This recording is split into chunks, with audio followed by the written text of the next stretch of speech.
चीनी गुड़िया का श्राप। सालों पहले बीजिंग के एक पुराने बाजार में एक आदमी को एक अजीब गुड़िया मिली।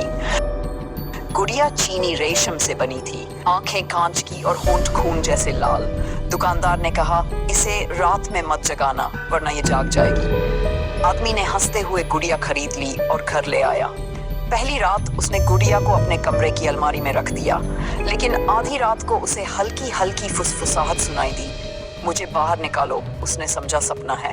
मगर अगली सुबह गुड़िया उसकी मेज पर बैठी थी, बिना किसी के छुए। दूसरी रात वही फुसफुसाहट तेज हो गई। इस बार गुड़िया ने गर्दन घुमाकर उसकी तरफ देखा और बोली, तुम मेरी आत्मा के मालिक नहीं हो। तीसरी रात आदमी गायब हो गया। लोगों ने उसका घर तोड़ा तो देखा कि कमरे में सिर्फ वह गुड़िया थी और गुड़िया के चेहरे पर अब आदमी का ही चेहरा बन चुका था।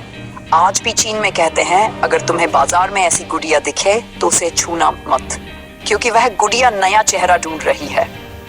शायद अगला तुम्हारा हो।